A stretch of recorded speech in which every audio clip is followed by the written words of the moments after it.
Good day. Welcome to our Founders webinar today as we talk about crisis stop, and we're going to be talking about what you do in a crisis. And we've got a very special guest in with us today in our discussion that's going to bring some great insights for everyone. So this spotlight session, we're going to focus around that topic.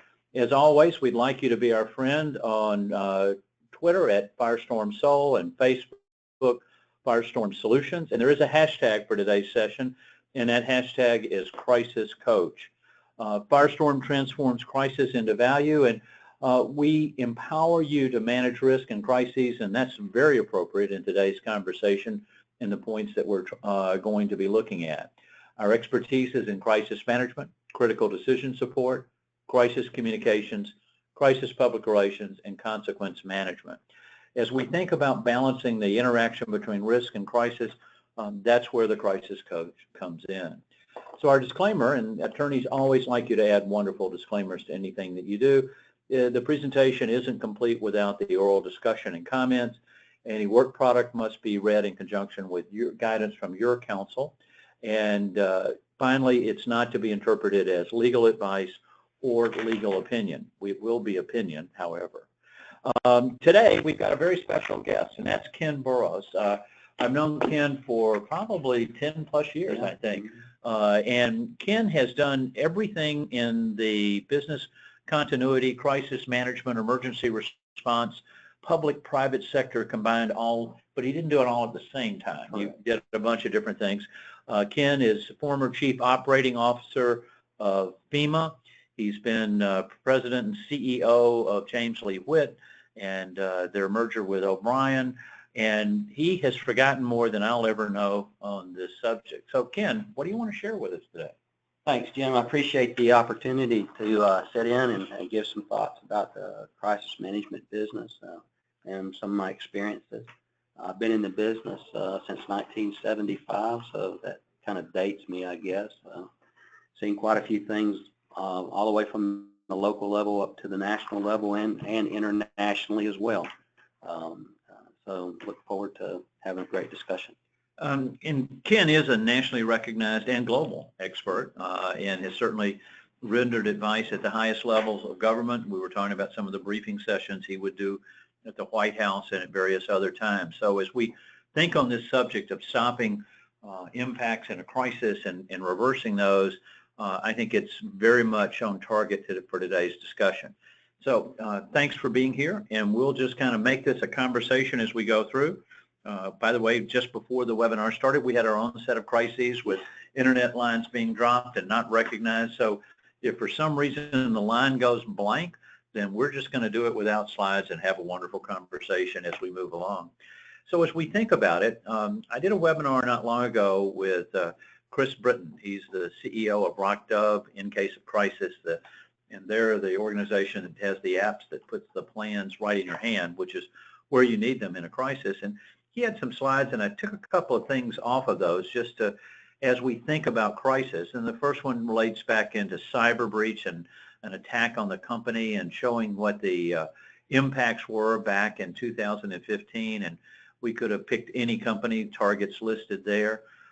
There are increasing concerns about being named as somewhat deplorable actor by the president. And other areas, you see impacts associated with tweets and how the world is moving there. Certainly violations of law. We're getting a lot of calls now and from organizations who said, we want to know what our Wells Fargo exposure is. And we said, well, we're concerned that we will do something wrong and get labeled as Wells Fargo was. By the way, when your corporate name becomes synonymous with crisis, that's probably not a good long-term strategy. And finally, violence events. And the picture there from Virginia Tech, Firestorm, as you will all remember, led the work on the ground there back in the shootings that occurred in April 16th, 2007. We're coming up on the 10-year anniversary of that. And to talk about a crisis and how it defines you, the responses that you make will make a big difference. And we're going to really, I think, spend a lot of time today talking about that. But if I was to ask everybody on the phone today what the state flower of Colorado is, most of you wouldn't know that that was columbine. Because when you hear the name columbine, you're not thinking, oh, that's the state flower of Colorado. You're thinking about an event that shaped that. So as we continue in thinking about crisis as we get started, what comes to mind? So Ken, I'll ask you that question. What comes to mind when you think about crisis?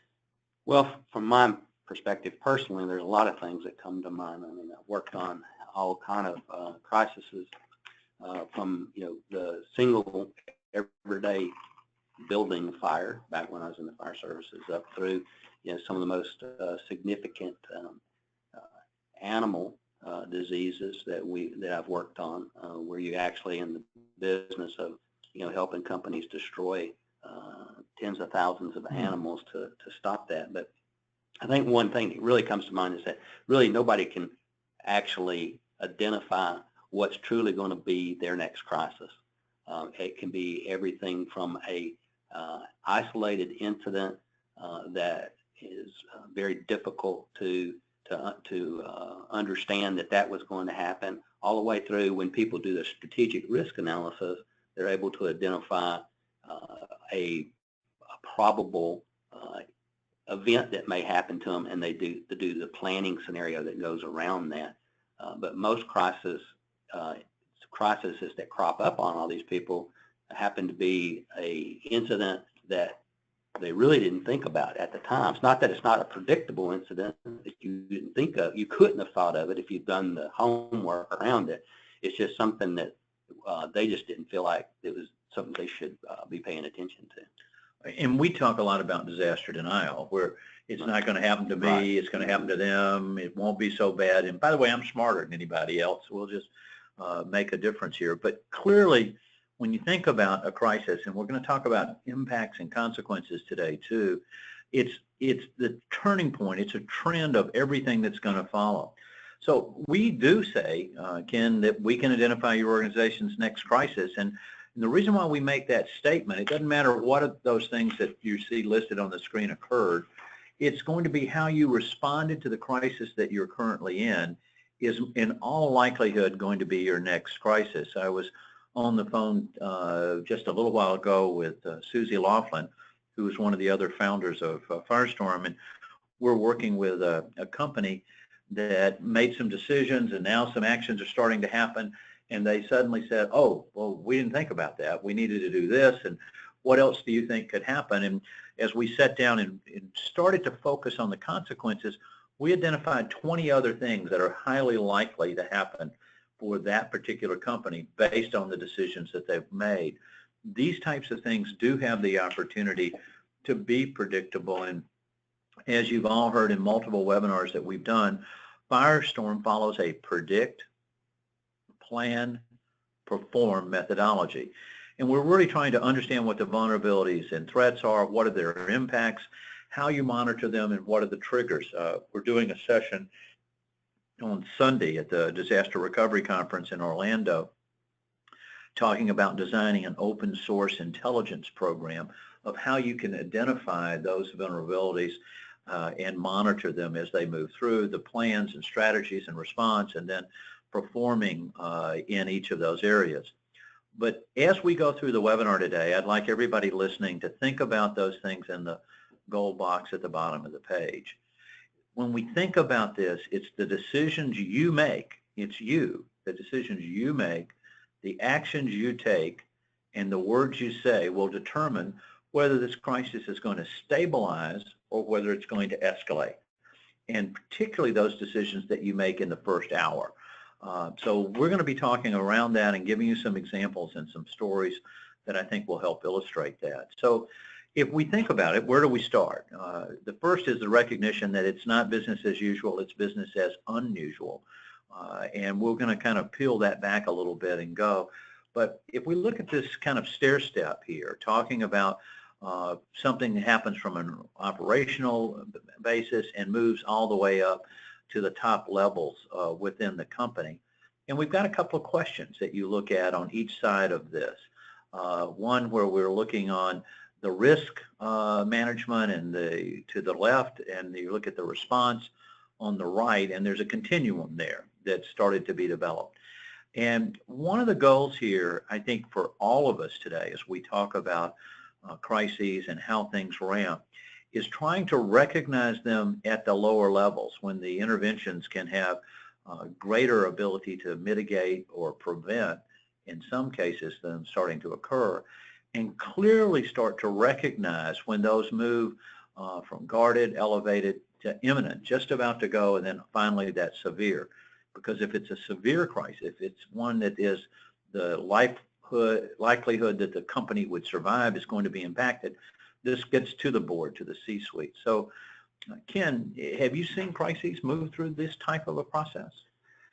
Yeah, that's a pretty common movement for crisis. I think what really amazes a lot of people is that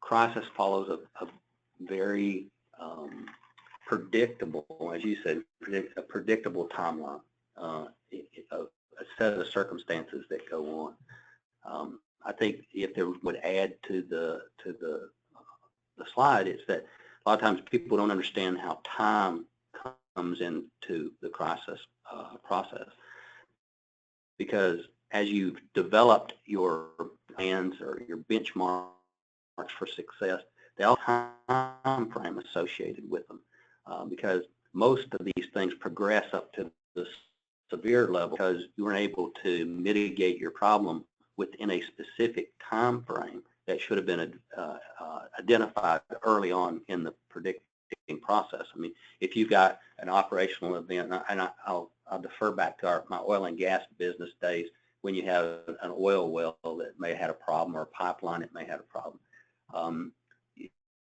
you may have a timeline that says that I can have this problem itself may not be acceptable to the people that are being inundated. They expect things to be done in a lot shorter time frame.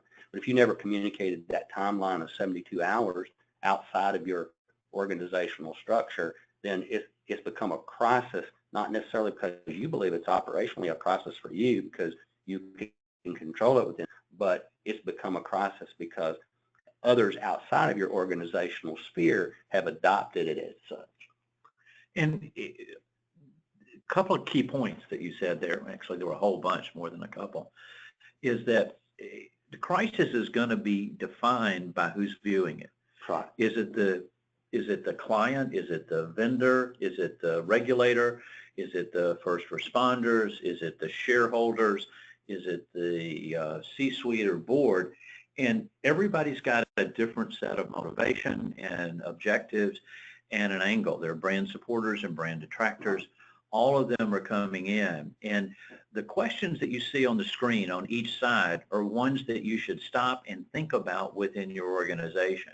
And the time to address those is today, not the moment, oh, the expletive deleted just happened and it hit the fan. So what we're going to try to do now is to go through this a little bit more and frame a couple of the thoughts and then get into a much more detailed discussion. But I want to give us a couple of basic things as we start to try to define this environment with which we're operating. I want to remind everyone that everything you learn initially in a crisis is wrong. It's either incomplete information or just completely wrong and totally confused. And you're going to be forced to make decisions based upon this wrong information. You probably heard me say before, my grandfather used to have a phrase, which would you rather have or a whipping? And it's like, okay, I think I got it, Granddad. I'll take the non-whipping option. But in a crisis, you're choosing between here's a bad option, there's a bad option. Which one do you want to do? That's why the monitoring and the open source intelligence becomes so that you can adjust as you learn new information and new facts. But while the crisis itself may be short, the consequences are going to last for a long time. Those are going to be the things that we want to start to focus on, even at the very beginnings of onset. What are the consequences for each of the various groups? And overall, in talking about a disaster, you'll see a lot of descriptors up on the screen now. The loss of command and control. I don't want you to lose the sight of the fact that every crisis is a human crisis. And that's an area where we see many organizations fail properly plan and accept that. But the last one is that it's coming as a surprise. It's just happening. It's not. There was a quote from Henry Kissinger that goes way back, that he can't have a crisis this week because his schedule is full for the next two. Unfortunately, unless you're somebody that is of that power, including controlling your universe is going to become very difficult. So this is an opportunity for us to focus on it. I also want to frame as a background to think about crisis is this concept of visibility, vulnerability. There are two elements here that we talk about on a regular basis. One is that when you're in crisis, you're visible. Everything you say has a disproportionate weight and area. Think back to the comments from the CEO of BP with the spill in the Gulf, that he just wanted to get his life back as he's sitting on his multi-million-dollar yacht. Didn't resonate overly well within that. The second is that it's not only the words that you say, it's the visibility that you have into the situation. If we had a general on the call today, they'd be talking about the fog of war and where things are not as clear. If you don't have visibility in terms of what's going on and what's going to be happening next, you're going to find yourself at a significant disadvantage in a crisis. So think about those concepts. What you know is wrong, the consequences are going to be here for a long time, and visibility is a big factor. So, gee, Jim, that's great. What do we do? How do we think about this? Can I make a comment about that? Going back to the slide that says your information was wrong, and then this slide that talks about your visibility into an incident and what you may or may not be saying is correct or not. What I've always experienced, or what I've experienced, is that in an event that's going on, that the information that you initially get, while ultimately when you have the ability to do the Monday morning quarterback on it, it becomes wrong. I always go back to a statement that Wolf Blitzer told me one time. I believe I've shared it with you once before. He said, you have to remember the first time we give a story out in the news, this is just the first version of the truth. And so the information that you're getting up front in a crisis, I don't think that anybody is nefariously trying to lead anybody wrong. That's just the first version of what they believed to be the truth. And so when you're trying to provide that visibility to the public of that version of the truth, I always tell executives that I work with that it's important for you to timestamp that information that you're giving out. That as of this morning at 10 o'clock, 10 a.m., this is the situation as we know it. Because what we've seen, or what I've seen in the business, is the news cycle. You'll say something, and it at the time in a briefing, and it may not get on the air for the majority of the people to see till a few hours later, when in fact they're doing a live broadcast, and that information is no longer accurate. But it was accurate at the time it was given to you. That first version of the truth. I think that's great. It's the version of the truth as we know it now, or in some cases we could talk about alternative facts, and would get us into a similar position that could be exciting. But and again, the exposure level here, it becomes extremely paramount at that point. That was a great addition. Yeah, you get back to BP's problem, right? Well, BP's problem really initially early on was, they got caught up supposedly on misstating the amount of oil that was coming out of Macondo, out of the wellhead, and it wasn't that they intentionally misstated it. That was their calculations at that particular time. Proved out to be significantly wrong, but it was the calculations at the time. So let's talk about, now this thing has happened, and if you remember, we started to frame our conversation about the decisions you make, the actions you take, and the words that you say, and we're going to follow that kind of an outline here as we talk about it. So we've come in here, and the first thing we want to do is to predict what's going to happen next. Plan a high-level view of what our plan or process or strategy would be, perform, identify what to do, what to say now, and that goes back exactly to the point, Ken, that you were making. And a couple of suggestions that we would give you is, first of all, get a piece of paper and take notes. Old school does work. What did you know? When did you know it? Put a time next to it. Also a source. If Jim told you that, then that's where you got that information. Wherever possible, you want to have an independent verification of it, whether it's the rate of fuel that's being released or oil or what happened in those areas. Then start to figure out what you need to do. When's it follow-up time? Who did you assign it to?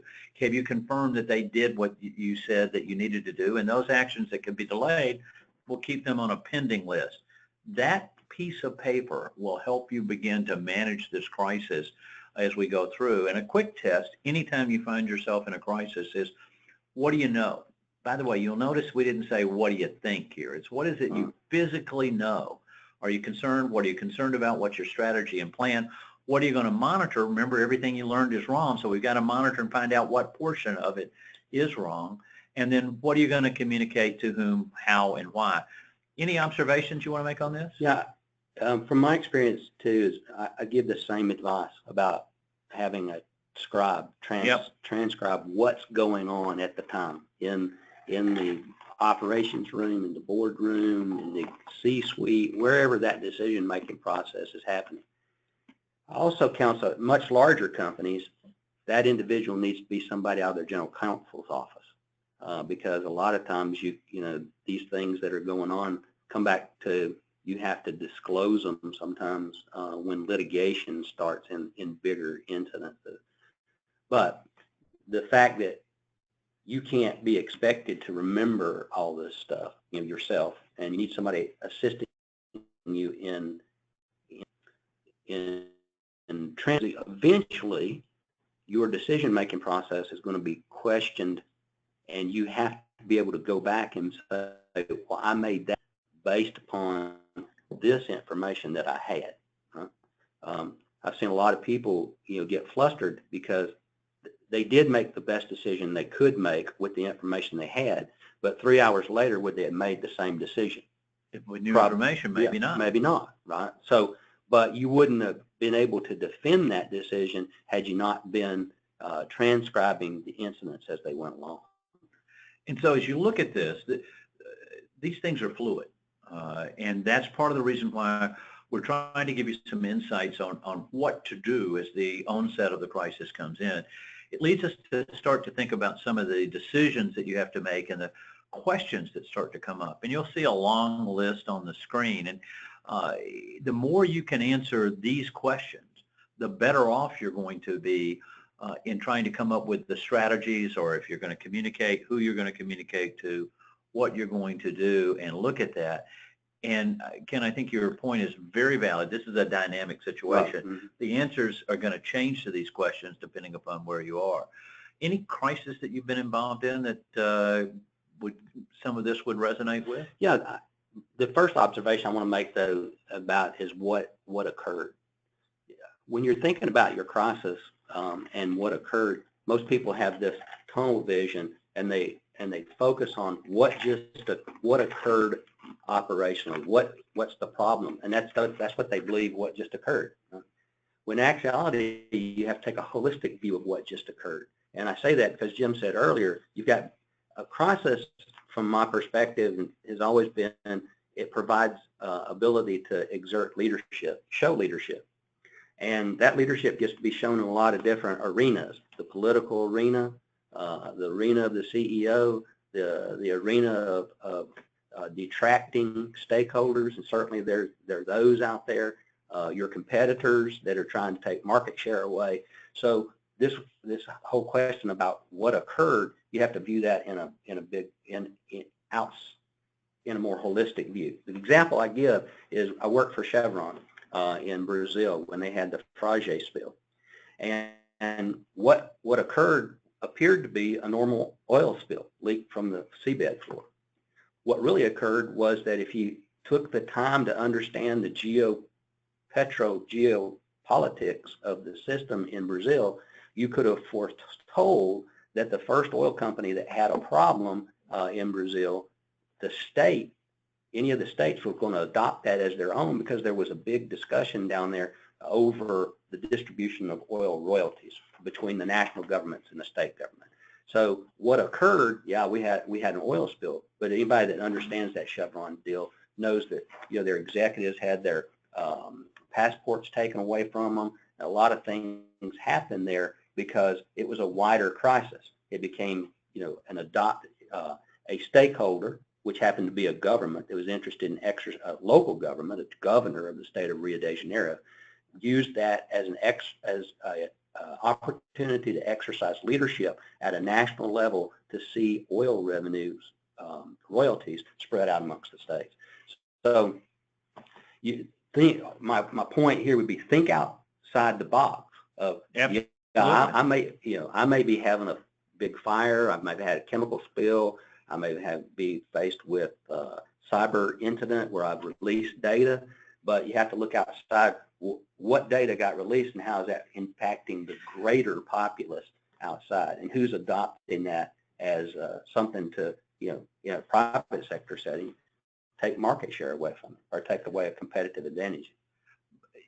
So the types of insights you're hearing in the conversation that we're having could be done over days. This could be a boot camp or a workshop or conference, because the subtleties at each one of these elements can change the significance of the impact and onset speed, the intensity and acceleration of all the areas. Records retention, as we've already talked about, would be an element. If we move beyond that and thinking about actions, you start to see just a quick high-level list of figuring out what's going on. Here I would point out, as Ken had already mentioned about brand supporters and brand detractors, having a call center. If you've got a material event, your switchboard is going to be overwhelmed with calls in. Your website will crash because of everyone going there. You're going to have to send people to the location. Who's going to go there? What's their mission when they arrive?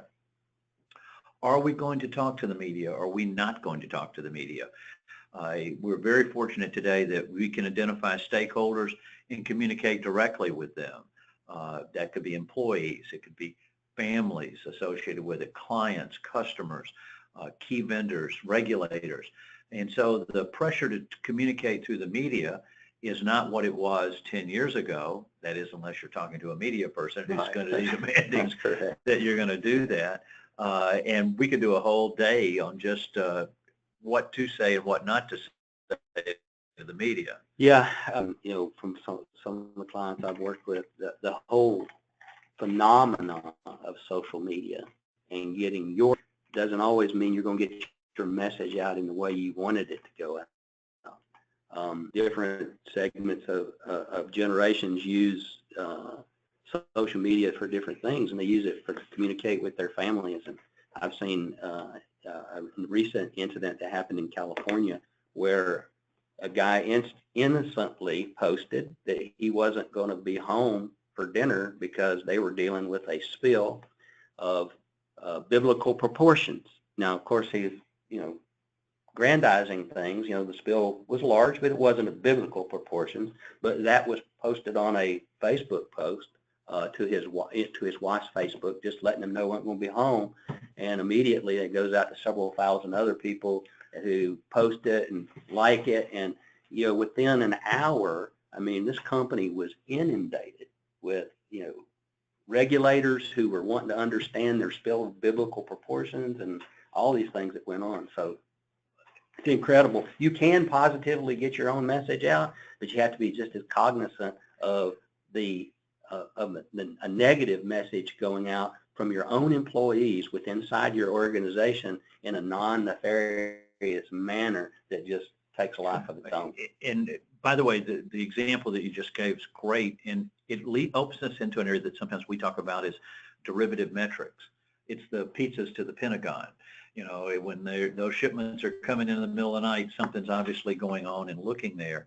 If we move beyond these, one of the things, and we're talking about communicating, when you're explaining you're losing, trying to talk about, well, no, it's not a biblical spill here. It's just, I just didn't want to, I wanted my wife to know I was going to be busy.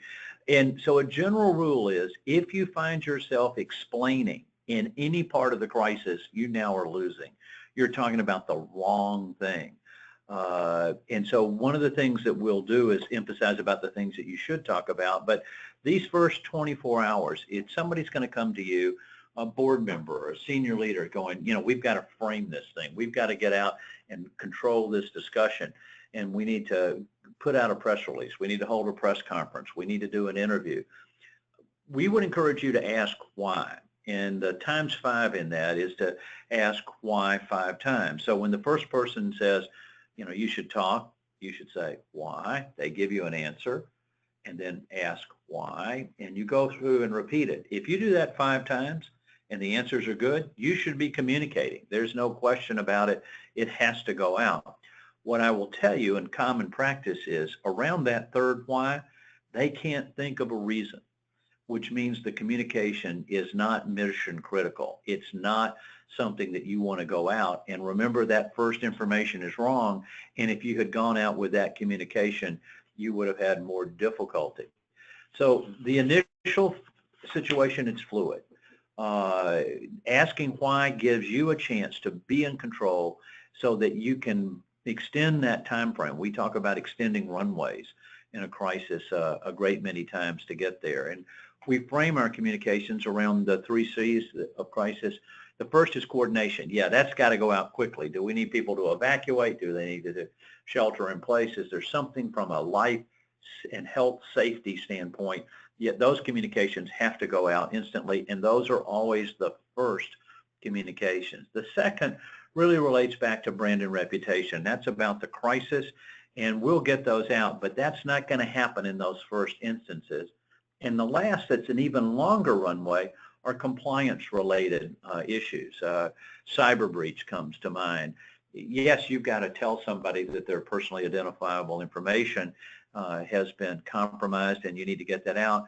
But the laws, which vary state by state, all say you need to do it within a amount of time. And I've found that's where a lot of companies get kind of blindsided, is they don't understand their compliance requirements.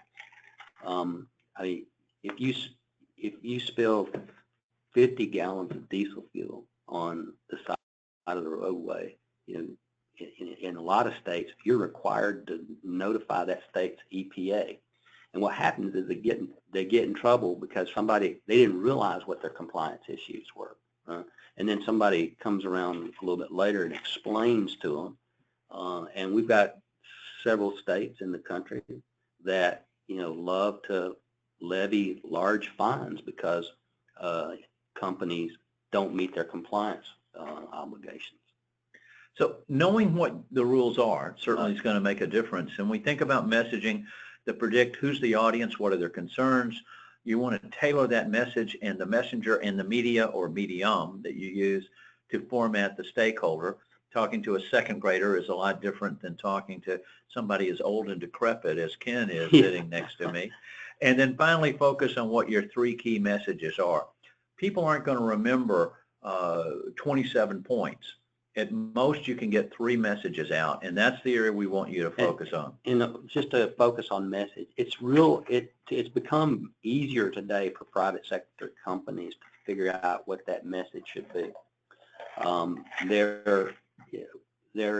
You can buy social media feeds.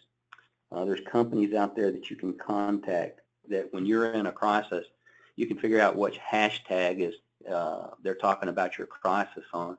You can buy all those tweets that are going out with that hashtag and take a look at them, and you may find out that your key message needs to be about something other than what you really think it is. I give an example. Again, we were in California, and we were trying to figure out what the key message for our client was supposed to be, and everybody just happened to be concerned that the beaches were closed. When even the company thought it was environmental problems would be the key message. So we were able to steer that company away from talking about environmental issues and talk about, well, the beaches aren't really closed. I mean, the beaches are open, right? And so being able to tailor that message, figure out what that message is that you want to give out, and then try to figure out quickly, is that the real real problem, right? Is that what the public really believes? Don't look for the objection. Right. You know, Right. and going. And so what we talked about earlier about visibility, vulnerability, you've heard us talk about open source intelligence. You have to have an awareness of what's going on around you, because if you're talking about the wrong thing, you're going to create a problem that doesn't exist and certainly intensify it, and that's going to lead us to the consequences that are starting to come in.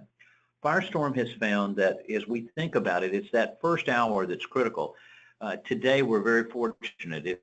If you have a stroke, if you get the right medication in that first hour, the chances of recovery are extremely high. The same thing with heart attack. It's this immediate action. So when something happens, what you do in those first minutes are going to dramatically affect the financial, emotional, and reputational outcomes. So in your own mind, think about crisis is equal to immediate action.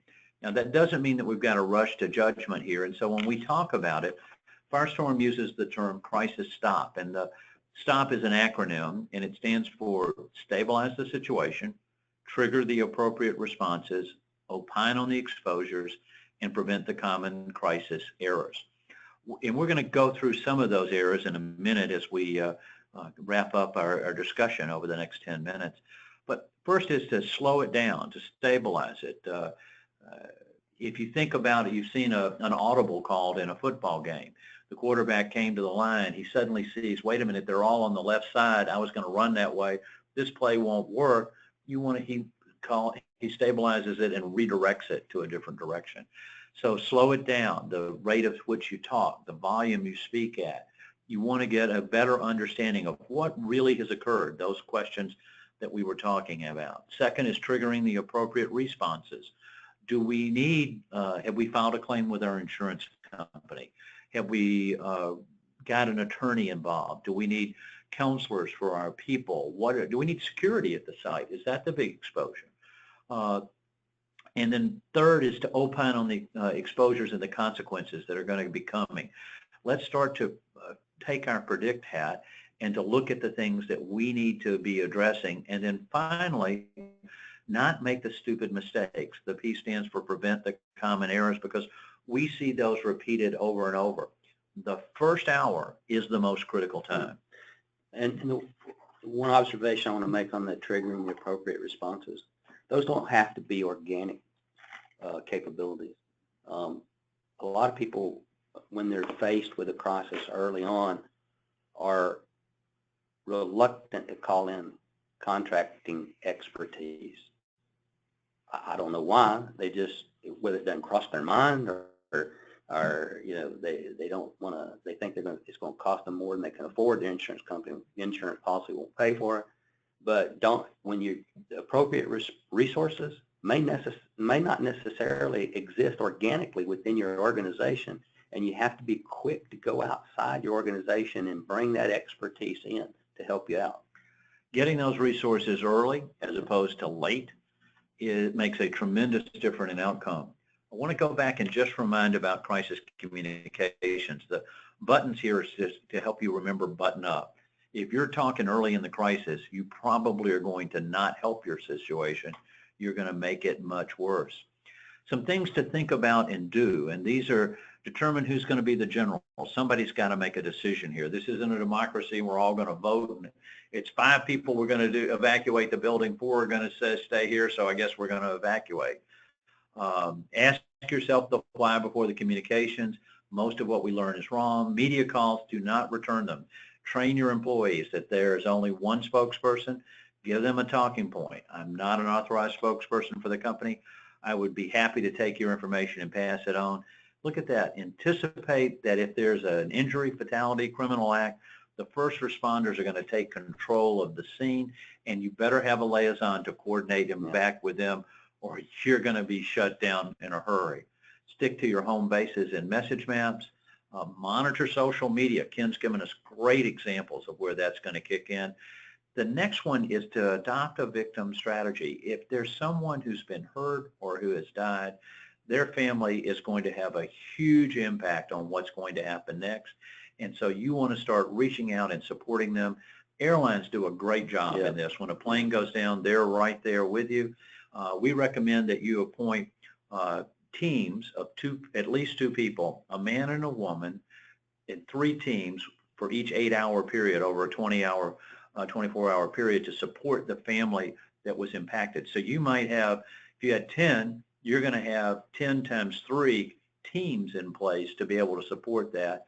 And obviously you're going to need backups. And here's a big piece of advice that'll make a massive difference. Before you make any statement, clear it with the victim's family. What do they want to have said about their loved one or about that situation?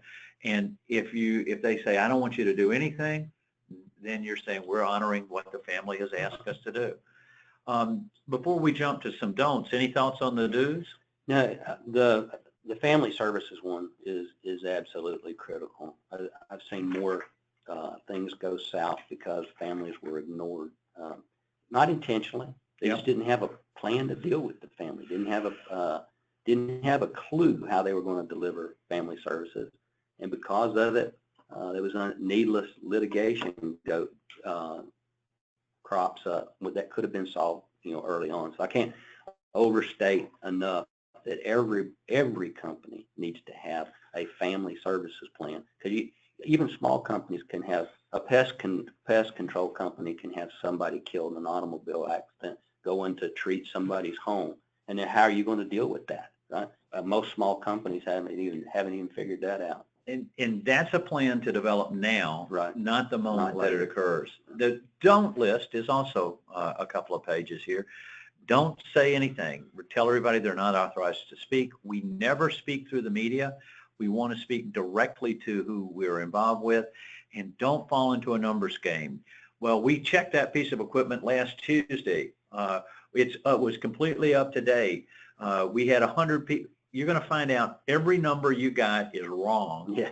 Just like in the spill where Ken was talking about it. Don't put anything in writing. If you got to communicate, go see them face to face, talk over the phone. Yeah, and I found the pressure to communicate comes internally. Absolutely. Doesn't come externally necessarily. It comes internally, because most companies have hired a person that's their job is to communicate. It's called their communications director. And they've been busily about their career creating relationships with different media people or different ways to communicate, and that's what they believe their job to be, and they're the ones pressuring you to communicate a lot of times, and when you don't, then they go over to into the corner and they sulk because I was going to say that. They're not allowed to do their job. Give them something to do, and create that type of communications documents, and then go over them. Just don't ignore them. But I found that communications it's an internally driven issue, not externally driven. And the next don't is don't explain. If you're explaining, you're losing in each of those areas. So you can't explain a lot of this, particularly initially. Don't forget somebody important. Many times we'll see someone left out. Yeah. Don't succumb to the pressure of the moment just as you're talking. And the one I want to say on that one is, if you're having an incident in somebody's community, pick up the phone and call the head elected official in that community. The last thing you want to have happen is the head elected official, whether they're a commission chairman or they're a governor in a state, find out on the news that your company is having a major problem in their area, in their jurisdiction. Don't turn over the computers and documents early. Wait till directed by your legal counsel. The next couple are very important. Don't take ownership of someone's grief. Well, I know how you feel. If you haven't lost a child, you don't know how I feel.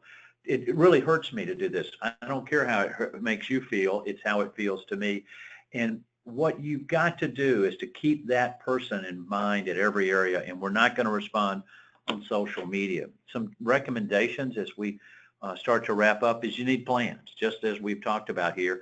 And I would, in that last block over to the right, you got to train everybody on it, and you got to test it, or it's not going to do you any good. We spent a lot of time today without intentionally trying to talk about open source intelligence, but warning signs, behaviors of concern, anonymous reporting, threat assessment, awareness, involvement, whether we're talking violence or cyber breach or a spill, all of those areas. That's a gap that many of our organizations face. You need your support resources identified in advance. And insurance, there are now coverages for a great many of these things, but you need to understand them. A big tip is take a look at all the exposures that you've identified. If you've done an exercise, take the exercise and give it to your insurance broker and say, how does my policy respond if this had occurred? We did this in cyber breach with a large financial services company, and of the 8 things that happened to them in the exercise, we found out that 6 of them were not covered. And so we see that pattern repeatedly where there's a gap between those things and what's happening. Any last recommendations? We've got a little bit left after No, this. I can't stress enough the insurance one myself. I mean, it's an area that people, oh, I bought insurance for that. Well, they maybe not read their insurance policy, or they relied on their insurance broker to get them the appropriate policy, and they've never done what you said. They've never tested it. If I had this problem, what would it do? What would it Asking that broker to tell you in advance in writing makes a big difference. Right. There will be a brief. It's not yet ready. It'll be ready sometime next week about what we've talked about today and shared with you. We've got some other material around Crisis Stop if you'd like to look at that. You can go to our website at Firestorm.com briefs and download the briefs. And then this is going to be recorded and will be available online here very shortly. If you've got questions, you can contact us at Firestorm.com on our website. You can send us an email at webinars@firestorm.com, or you can call us at 800-321-2219. Ken, thanks for coming in today. I appreciate the invitation. Appreciate it. The conversation. Ken and Firestorm are going to be doing some things together in the coming weeks and months, and we'll share those with you. And we'll also be sharing some information about an upcoming conference next year you want to get onto your calendar to come and participate in. So we thank everybody. If you find yourself in a crisis, call that number. We'll help you 24/7, and the first hour of that help comes to you at no cost to your organization. Thanks, everyone. Have a great day. Goodbye.